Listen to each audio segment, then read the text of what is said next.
Saudaraku, firman Tuhan yang akan saya bagikan hari ini, judulnya adalah Healing Home atau rumah kesembuhan. Dan kata healing, tahukah saudara, sejak pandemi popularitasnya mengalami peningkatan yang drastis sekali. Melonjak 500% searching di Google, orang carinya healing. Kenapa? Karena hari-hari ini banyak orang merasa stres, tertekan. Kehidupan yang ada di sekeliling kita untuk emosional dan mental health-nya banyak orang rasanya kayak pressure-nya tinggi. Karena itu butuh yang namanya healing.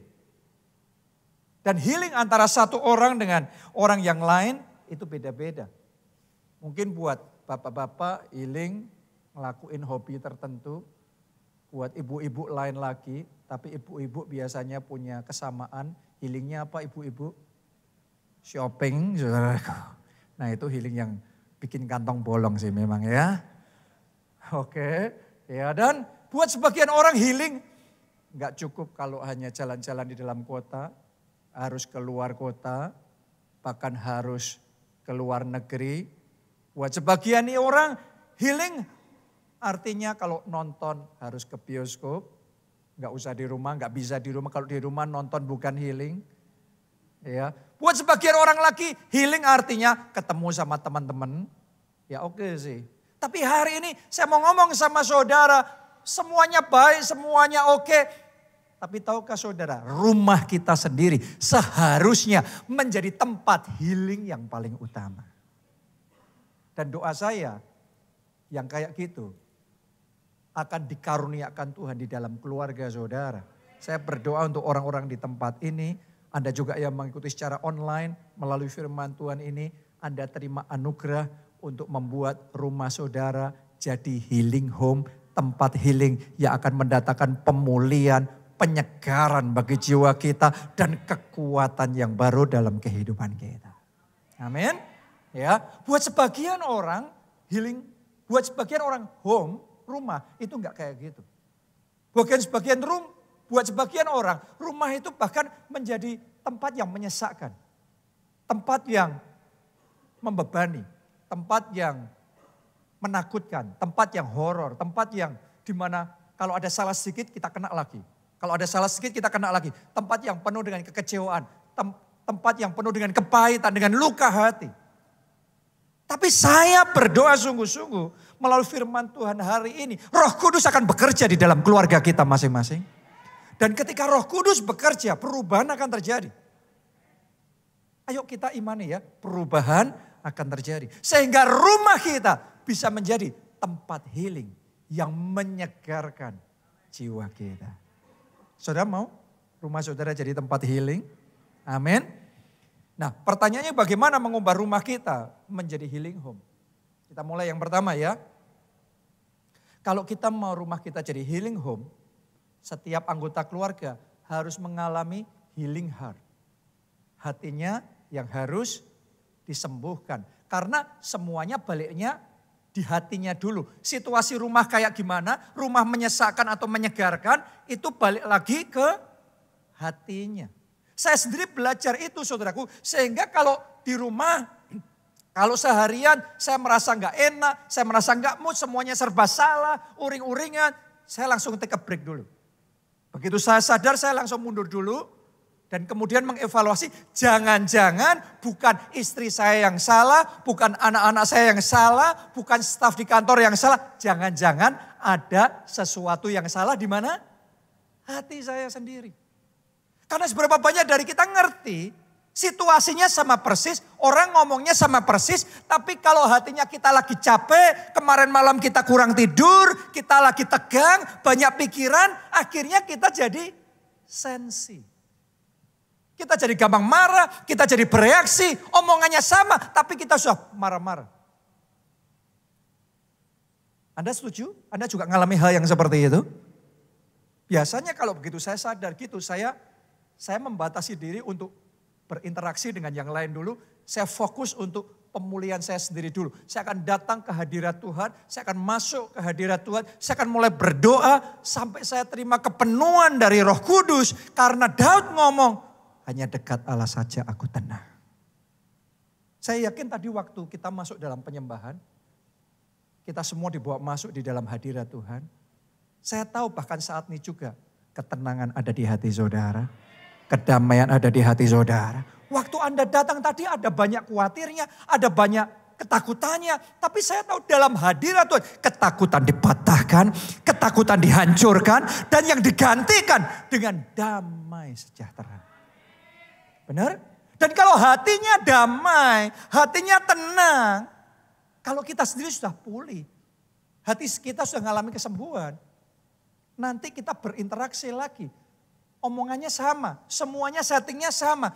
Yang tadinya masalah, sekarang jadi tidak masalah. Kenapa? Karena hatinya sudah disembuhkan.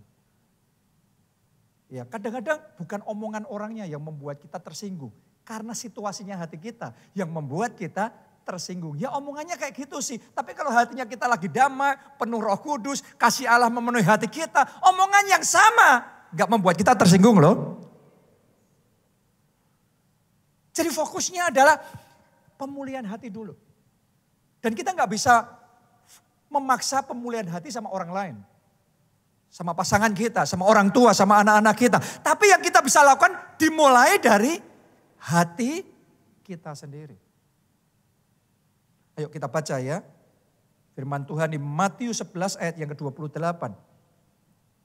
Marilah kepadaku semua yang letih lesu dan berbeban berat.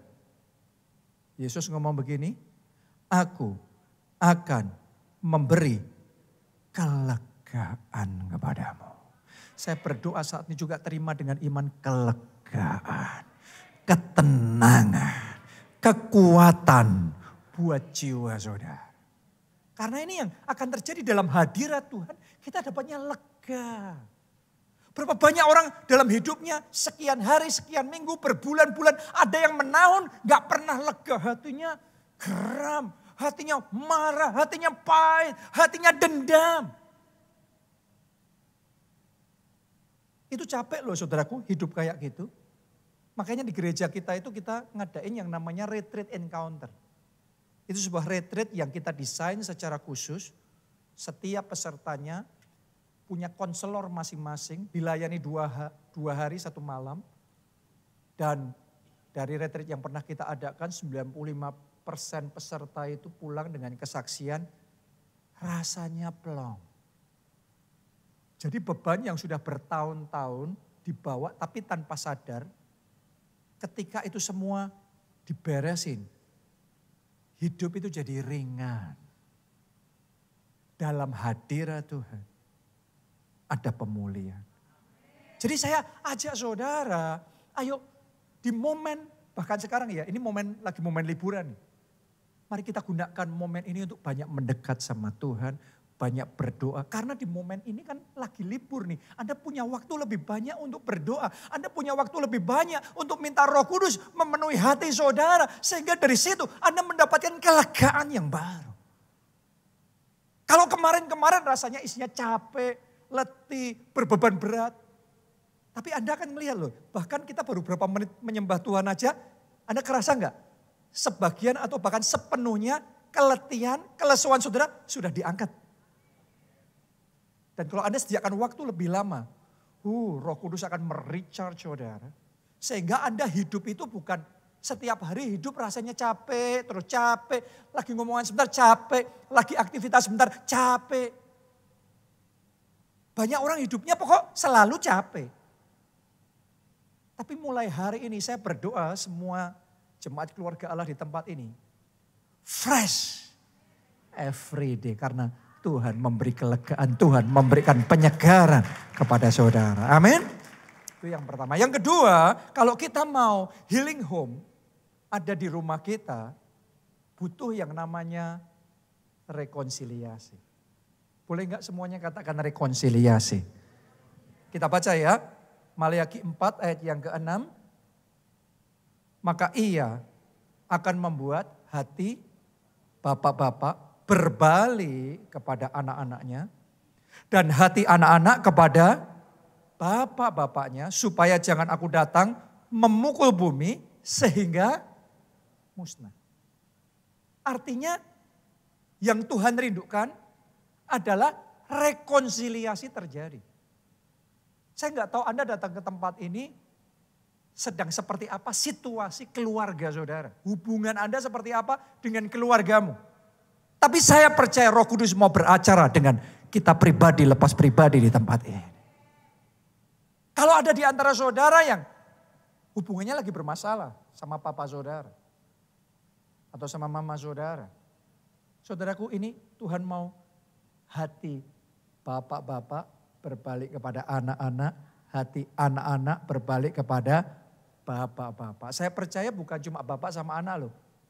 Yang Tuhan juga mau hati suami balik sama istrinya. Hati istri balik sama suaminya. Mungkin Anda belum atau mungkin Anda tidak bercerai. Tapi belum tentu hatinya masih di situ barengan loh. Bisa jadi hatinya sudah hilang tuh. Sudah gak di rumah itu lagi. Sudah gak di pernikahan itu lagi. Tapi hari ini kita doa sama Tuhan. Ayo kita minta Tuhan rekonsiliasi terjadi di dalam pernikahan. Suami hatinya dikembalikan ke istri. Istri dikembalikan ke suami. Dan kalau rekonsiliasi terjadi cinta mula-mula bisa dipulihkan kembali loh. Loh saudaraku, Anda dulu kan gak cinta kan. Awalnya gak kenal kan sama orang itu. Tapi kan bisa jadi cinta. Terus dari cinta, sekarang benci. Tapi percayakah saudara kalau Tuhan jamah hati. Dari benci bisa balik kelepek-kelepek lagi saudara. Kita kasih tepuk tangan buat Tuhan yang mendatangkan rekonsiliasi di dalam keluarga kita. Saya berdoa dalam keluarga saudara ada rekonsiliasi antara orang tua sama anak. Antara mertua sama menantu. Antara adik sama kakak. Ada yang namanya rekonsiliasi. Saya sama anak saya juga sama. Tahun lalu hubungan saya sama anak saya yang pertama, Jessica, rada tegang sedikit. Kenapa? Karena tahun lalu dia itu lulus SMA mau kuliah. Dan sebagai orang tua saya kepingin yang terbaik buat dia. Jadi saya melakukan semua yang terbaik di benak saya untuk dia. Ya. Tipikal orang tua kan. Tapi seberapa banyak dari orang tua sadar yang terbaik buat kita belum tentu yang dianggap terbaik buat anak-anak kita. Sehingga di situ terjadi yang namanya ketegangan di dalam hubungan kita. Dia merasa bahwa saya nggak memahami dia. Dan saya merasa kamu kok cuek banget. Terhadap masa depanmu sendiri kok cuek banget.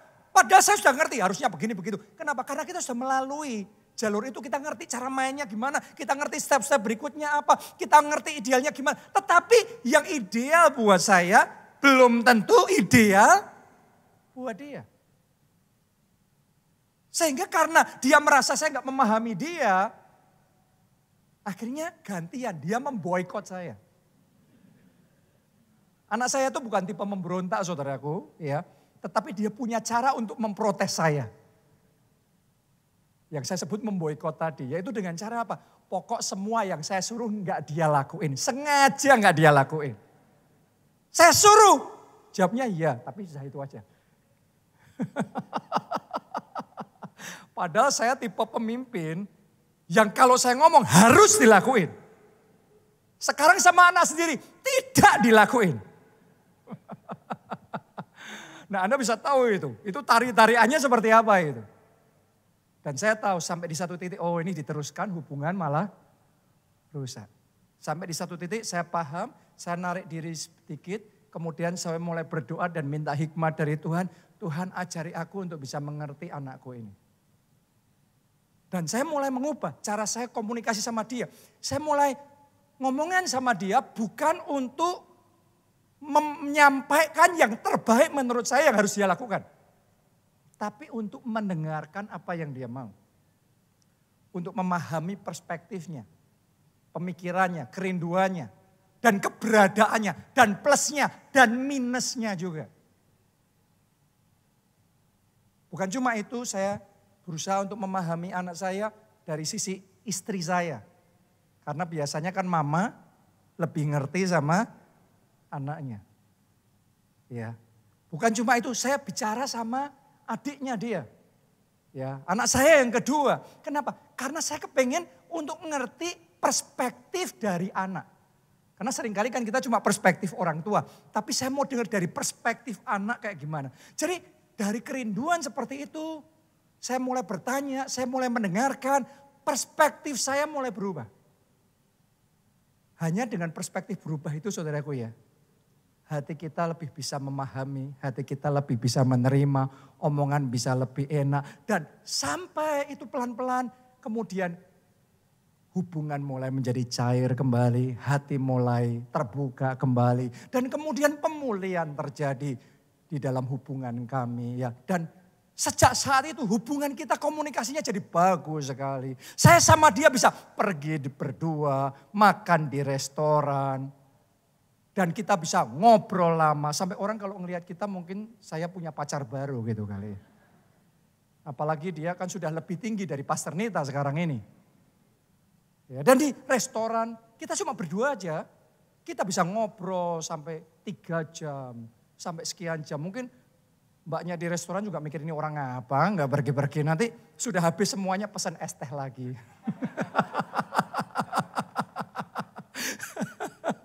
Di situ kita ngobrol, ketawa, ketiwi, ya kita bicara hati ke hati. Dia minta saran sama saya, kita bicara tentang planning masa depan bersama. Gimana nanti menatanya ini, itu dan lain sebagainya. Dan itu jadi indah. Oke, kenapa? Ada yang namanya rekonsiliasi. Saya enggak tahu hubungan pernikahan saudara gimana. Tapi saya berdoa melalui firman Tuhan hari ini.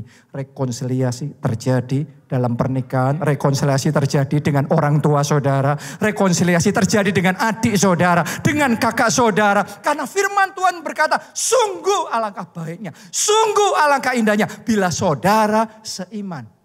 Hidup rukun bersama. Bila suami istri rukun, bila orang tua anak rukun, mertua menantu rukun, kakak adik rukun. Itu indah. Itu baik di mata Tuhan. Dan kesanalah berkat diperintahkan. Tahu enggak saudaraku, kerukunan itu menjamin berkat Tuhan diperintahkan dalam keluarga kita. Jadi yang berkatnya seret selama ini, ayo hari ini kita bertobat minta ampun sama Tuhan. Kita bangun kerukunan dalam keluarga kita. Anda saksikan sendiri Tuhan yang perintahkan berkatnya, anugerahnya datang dalam keluarga saudara. Kita kasih tepuk tangan yang meriah buat Tuhan kita. Yang ketiga, kalau kita mau rumah kita jadi healing home, maka butuh yang namanya komitmen menjadikan rumah sebagai surga di bumi. Membangun rumah sehingga ada atmosfer surgawi di rumah kita. Rumah yang sama bisa jadi rumah biasa. Tapi rumah yang sama bisa ada atmosfer surgawinya. Dan atmosfer surgawi itu bukan hanya ada di gereja. Seharusnya atmosfer surgawi itu ada di ruang tamu saudara. Di ruang keluarga saudara. Di area makan di rumah saudara. Di kamar saudara. Harusnya Tuhan hadir di situ. Itu yang paling utama itu. Karena itu tiap hari Anda berdoa dan tidak itu beda loh. Karena sementara kita berdoa, sementara kita menyembah Tuhan, di situ Allah hadir. Dan saya yakinkan saudara, rumah yang ada kehadiran Tuhannya, dan rumah yang cuma rumah biasa, kebahagiaan keluarganya berbeda. Oke, keharmonisannya berbeda. Karena itu saja saudara, pastikan dalam hidup pribadi kita masing-masing dulu, kita awali diri kita sendiri. Pastikan rumah saudara jadi rumah doa. Rumah di mana Anda menyembah dan di situ kehadiran Tuhan dimanifestasikan. Bahkan saya dorong saudara juga untuk membangun mezbah keluarga. Dan untuk membangun mezbah keluarga, sebagian orang kadang salah berpikir. Wah gak bisa, nanti saya ngomong apa, saya khotbah apa. Loh Anda gak khotbah. Anda bukan pendeta yang harus menyiapkan bahan khotbah seperti ini. Untuk khotbah sama anak-anak saudara. No, Anda itu kayak Mesbah keluarga itu kayak traveling bareng, kuliner bareng. Yang ini memuji bareng, menyembah bareng. Nanti sharing apa? Ya curhat aja, cerita aja dari pengalaman hidup. Dan ketika Anda cerita itu, di situ ada nilai-nilai firman Tuhan yang dibagikan. Cuma itu aja. Jadi jangan dibuat begitu kompleks sehingga akhirnya kita malah sama sekali nggak ada mesbah keluarga. Ketika kita berdoa, ketika kita membangun mesbah keluarga, di situ kehadiran Tuhan nyata. Atmosfer surgawi itu akan terbangun di rumah kita. Ya, dan kalau saudara mau rumah saudara penuh dengan atmosfer surgawi, Anda harus tahu yang namanya Allah hadir. Alkitab ngomong Allah itu adalah kasih. Berarti perlu membangun yang namanya kasih di rumah. Utamakan kasih di rumah. Kita baca ya, di dalam firman Tuhan 1 Korintus 13 ayat 4 sampai ayat yang ke-7. Ini yang kita perlu usahakan di rumah kita masing-masing. Apa itu kasih? Ayo kita baca bersama dengan keras semuanya ya. Yang mantap, 1, 2, 3. Kasih itu sabar. Coba sekarang ngomong sabar sama kiri kanan saudara. Tahu nggak saudaraku, saya ngomong sama Anda sabar gini. Sebenarnya saya sedang ngomong sama diri sendiri, sabar. Karena setiap orang itu kan punya pembawaan beda-beda. Ada orang yang baru lahir aja sudah sabar. Dari bayi sudah sabar. Tapi ada orang jenis seperti saya ini untuk kesabaran. Itu butuh perjuangan yang luar biasa. Tapi tetap saja Alkitab ngomong kalau kita mau atmosfer surgawi di rumah kita nggak bisa berkata jenisku gini kok mau ya terima nggak ya sudah. Loh bukan jenismu. Alkitab ngomong Allah itu kasih dan kasih itu sabar. Walaupun mungkin buat saya untuk sabar nggak semudah itu dibandingkan buat Pak Obaja. Tipikalnya aja beda saudaraku. Tapi tetap ini firman Tuhan yang saya harus usahakan. Lanjutin lagi, apa tadi? Yang kedua, kasih itu murah hati. Dan ini ayat cocok buat Anda yang pelit bin kutil. Langsung tabrak ya saudaraku ya. Oke, karena firman Tuhan itu untuk menegur, mengoreksi, mengubah dan mentransformasi kehidupan kita. Loh, kenapa kok kita perlu memahami itu? Karena jujur aja, yang namanya keluarga bahagia itu juga butuh modal loh. Coba Anda praktekin aja, Anda tes saja, bapak-bapak di sini. Anda coba mode pelit sama istri. Sama bandingin mode murah hati. Nanti coba rasain, sama apa beda pernikahan saudara. Amin ibu-ibu. Oh saya punya banyak teman saudara. Saya diriin partai langsung jadi semua ini. Benar? Saya tahu tentang financial planning. Saya juga ngajarkan itu juga. Ya kita harus berhikmat, kita harus hemat, kita harus menata. Nanti ada target, sasaran-sasaran, keuangan untuk masa depan keluarga. Saya paham. Saya tidak minta kita untuk menghabiskan semua harta hanya untuk hura-hura, happy-happy. No. Ada porsinya. Tapi jangan lupa ada juga porsinya untuk happy-happy. Jadi ini butuh keseimbangan aja. Enggak semuanya ini atau enggak semuanya itu. Kita ngomong segala sesuatu ada waktunya. Demikian juga segala sesuatu ada porsinya. Dalam keuangan juga ada porsinya. Karena itu mulai hari ini penuhi rumah saudara dengan kasih yang daripada Tuhan. Nanti di rumah saudaraku ya Anda baca karena kita enggak punya waktu. Anda baca 1 Korintus 13 tadi lebih lengkap. Perjuangkan itu di rumah. Anda akan menikmati atmosfer surgawi ada di rumah saudara. Ya dan kalau atmosfer surgawi di rumah itu kita tuh betah di rumah. Anda betah nggak di rumah saudara? Anak-anak saya tuh ya saudaraku, saya bersyukur banget. Anak-anak saya tuh betah di rumah. Mereka ngerasa nyaman, mereka ngerasa aman, mereka sampai saking nyamannya kadang susah untuk kita ngajak mereka jalan-jalan keluar. Karena mereka nyaman, mereka enjoy di kamar mereka, di rumah. Mereka menikmati itu. Jadikan rumah sebagai healing home. Di mana orang boleh beraktivitas macam-macam. Tapi ketika balik ke rumah, home sweet home. Rumah itu manis, rumah itu indah, rumah itu menyenangkan. Saya pergi kemana-mana, saya butuh balik ke rumah. Karena di rumah itu kayak baterai saya di recharge lagi di situ.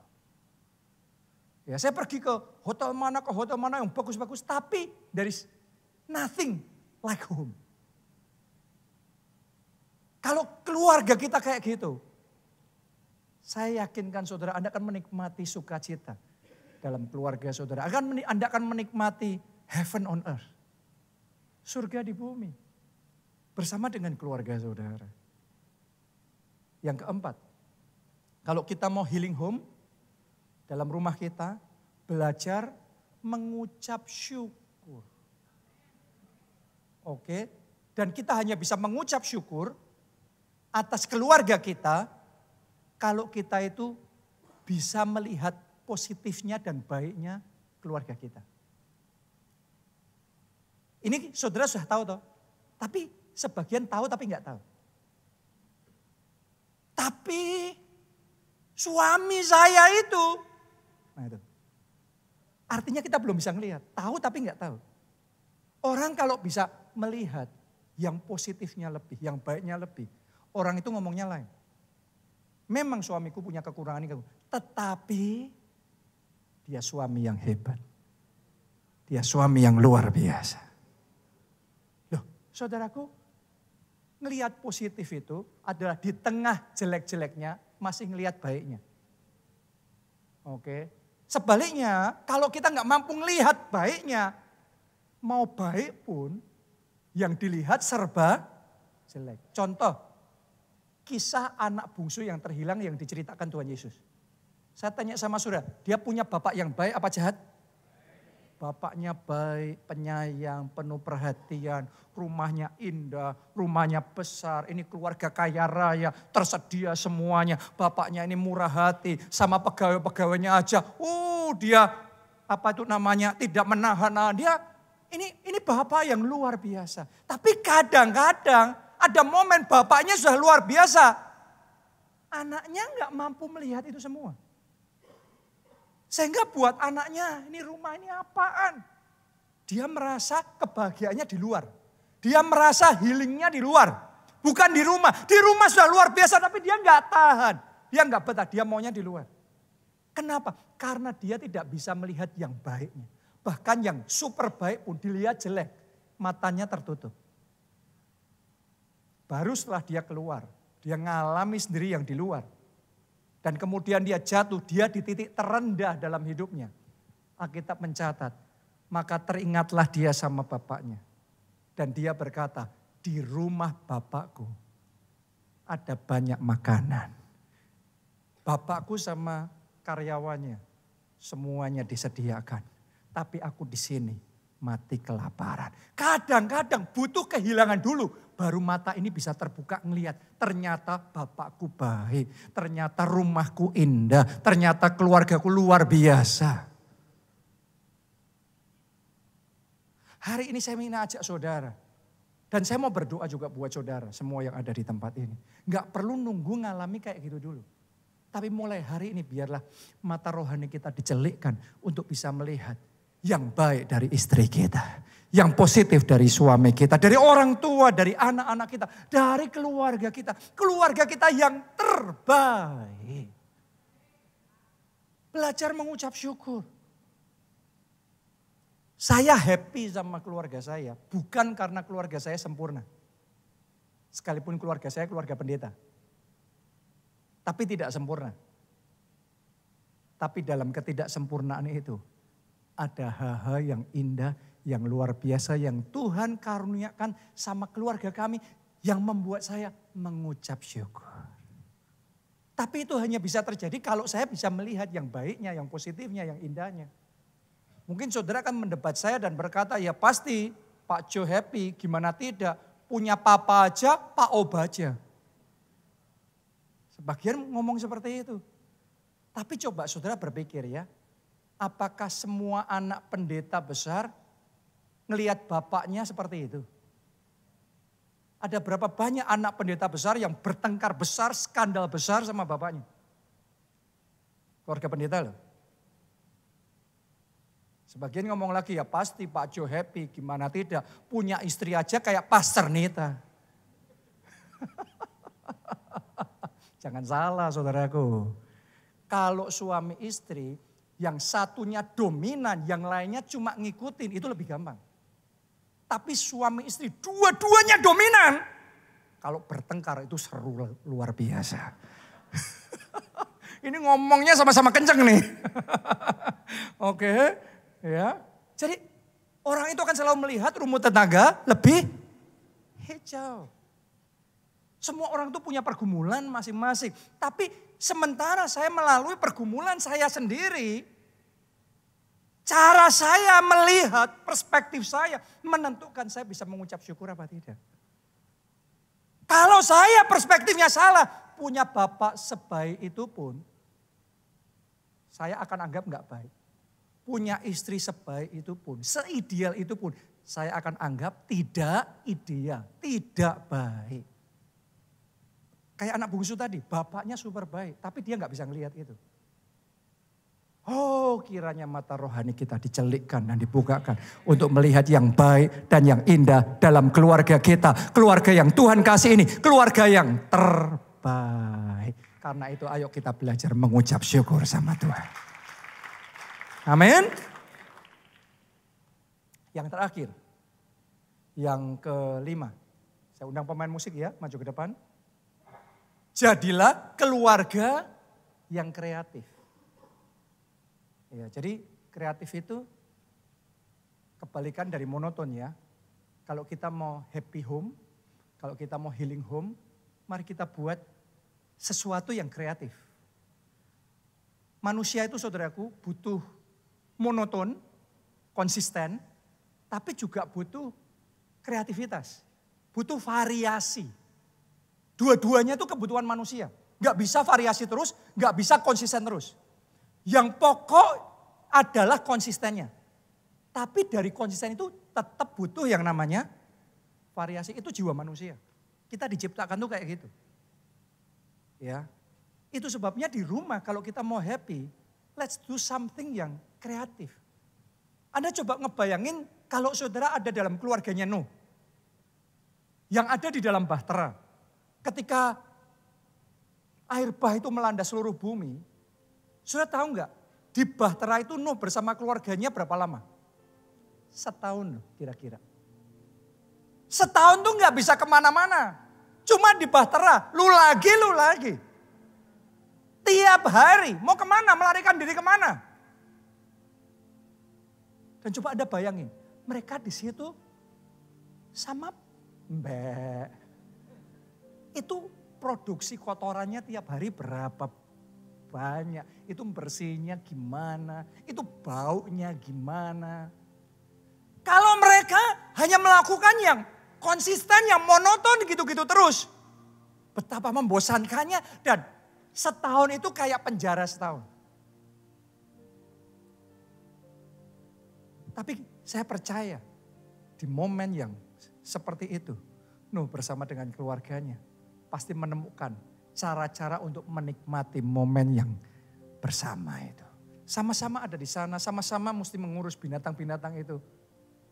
Tapi mereka belajar untuk bisa menikmati, belajar untuk melakukan hal-hal yang kreatif bersama, ketawa bersama, enjoy bersama.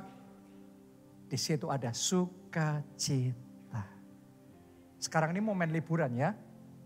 Dan momen liburan ini sebenarnya opportunity loh. Kalau momen yang normal semuanya ada ritme normal yang harus kita lakukan, tanggung jawab normal yang kita harus lakukan. Konsisten. Tapi di momen kayak gini coba mikirin sesuatu dan lakukan sesuatu yang tidak biasanya Anda lakukan bersama dengan keluarga saudara. Dan mari kita nikmati liburan kita bersama-sama. Amin. Anda diberkati firman Tuhan hari ini. Tepuk tangan yang paling meriah buat Tuhan kita. Ini keluargaku. Mari kita bangkit berdiri semuanya. Berkati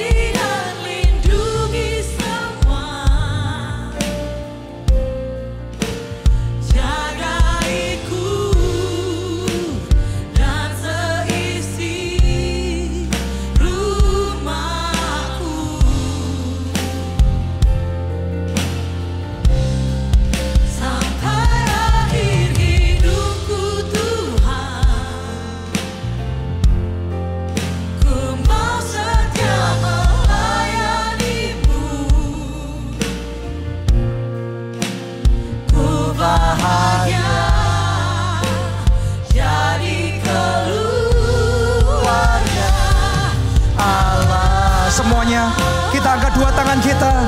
Mari dari hati katakan, ini keluargaku Tuhan. Berkati dan lindungi semua, jagaiku dan seisi rumahku,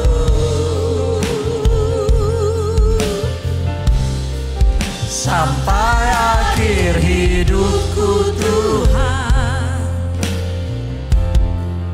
ku mau setia melayanimu, ku bahagia jadi keluarga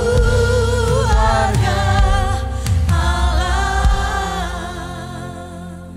Hari ini firman Tuhan bicara tentang healing home. Bagaimana rumah kita menjadi tempat yang membawa kesembuhan, pemulihan, penyegaran bagi jiwa kita. Tapi tahukah saudara bahwa yang namanya kesembuhan, yang namanya pemulihan, sumbernya adalah Yesus. Kalau Anda buka hati untuk terima Yesus sebagai Tuhan dan Juru Selamat, maka Anda akan menerima pengampunan dosa. Dosa-dosamu dihapuskan. Dan saudara juga akan menerima jaminan keselamatan untuk bisa masuk di dalam kerajaan surga. Itu adalah awal dari pemulihan yang paling penting dalam hidup kita. Karena itu saya mau pastikan saudara, kita semua menikmati berkat Tuhan yang luar biasa itu.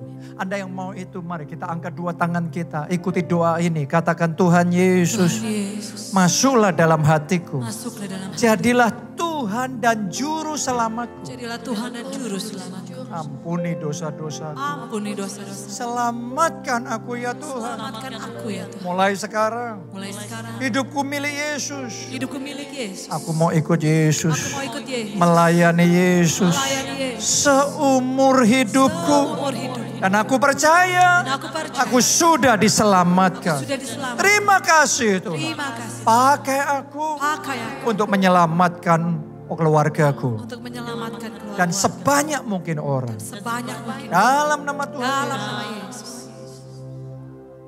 Sekarang saya ajak saudara, ayo kita berdoa syafaat buat keluarga kita. Ayo kita minta anugerah Tuhan supaya rumah kita menjadi healing home. Sehingga orang gak harus keluar untuk mengalami healing. Tapi di rumah kita bisa mengalami healing. Di keluarga, di rumah tangga kita sendiri. Kita bisa dipulihkan, disegarkan, dan dikuatkan. Anda yang mau itu berdoa, bersyawat buat keluarga saudara. Mari angkat kedua tangan saudara. Angkat suara saudara. Mari kita berdoa bawa keluargamu di hadapan Tuhan. Masing-masing berdoa saudara. Berdoa, berdoa. Lapasya. Turut campur ya Tuhan. Dalam keluarga kami. Oh, kami butuh Tuhan. Kami perlu Tuhan. Campur tanganlah. Oh, campur tangannya Tuhan. Jamah hati yang keras. Tuhan lembutkan. Hati yang tertutup. Tuhan buka. Kami berdoa semua ketakutan, kekhawatiran dilenyapkan dalam nama Yesus. Semua kekecewaan, kepahitan disembuhkan oleh kasih Tuhan. Biarlah kasih-Mu mengalir, mengalir, mengalir. Kasih-Mu ya Tuhan. Mengalirlah. Jamah hati kami.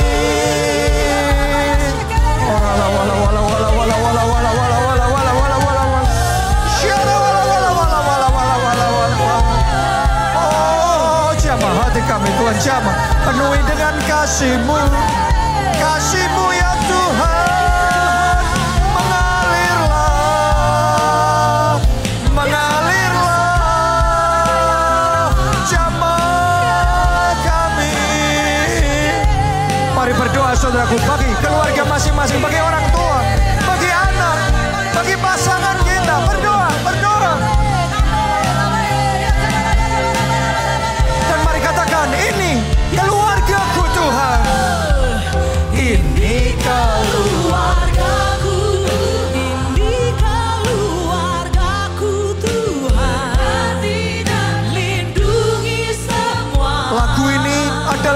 kami ya Tuhan. Syafaat kami buat keluarga kami. Jagaiku, seisi rumahku. Anak-anak, jagai semuanya Tuhan. Sampai akhir hidupku Tuhan. Ku mau setia melayani-Mu. Ku bahagia jadi keluarga Allah. Yang terakhir saudara, mari yang terbaik dari hati doa sama Tuhan. Ini keluargaku, Ini keluargaku Tuhan. berkati dan Lindungi semua. amin. Amin. Dan seisi rumahku sampai akhir hidupku Tuhan. Ku mau setia melayani-Mu. Ku bahagia jadi keluarga Allah. Kami bahagia Ku bahagia jadi keluarga Allah. jadi keluarga Allah. Sekali lagi, mari kita katakan, ku bahagia, ku bahagia